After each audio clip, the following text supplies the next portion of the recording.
नमस्कार.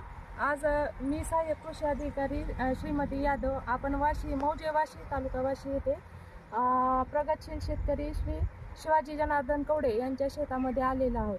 आपण पाहू शकता इथे BBF पद्धतीने ट्रॅक्टरने पेरणी केली जात आहे. तर याबद्दल आपण शेतकऱ्यांचं मनोगत जाणून घेऊया.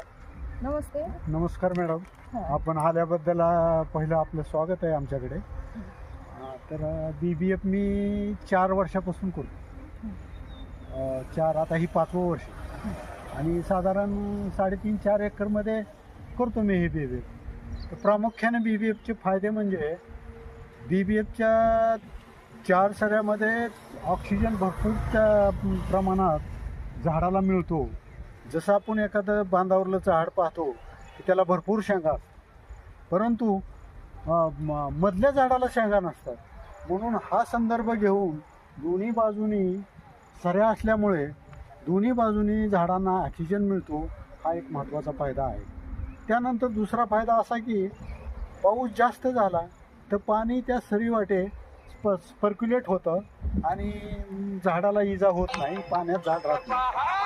तिसरा फायदा, पाऊस जर कमी झाला तर पाणी साठवून ठेवण्याची क्षमता त्या BBFमध्ये पेरणीमध्ये असल्यामुळे त्याचा एक खूप मोठा फायदा होतो.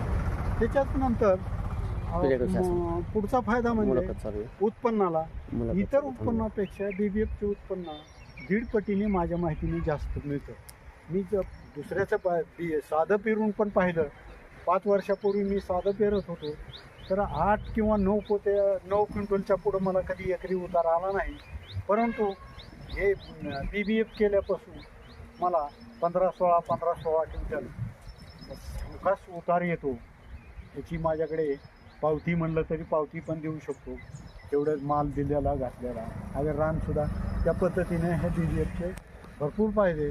आणि मला असं सांगा वाटतं की प्रत्येक मी सांगतो इथे 4-5 वर्षापूर्वी शेजाऱ्या पाजाऱ्याला सांगतो शेतकऱ्याला की बाबा तुम्ही BBF करा आणि प्रत्येकाने BBF करावं असं माझं आवर्जून सांगणं आहे. मला आपण बीज प्रक्रिया आणि उगवण क्षमता तपासणी अगदी मी सुरुवातीलाच ते करतो. BBFमध्ये मोहिते सर आहेत, एक PhD डॉक्टर आहेत विद्यापीठामधले. तर त्यांनी असं मला सुचवलं होतं की FIR म्हणजे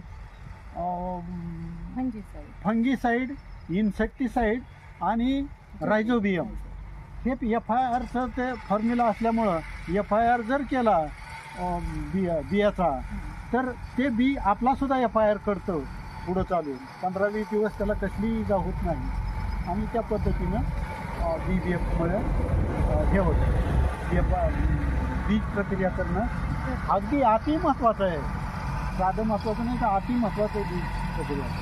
आणि ही बीज प्रक्रिया केलीच पाहिजे असं मताचा मी आहे.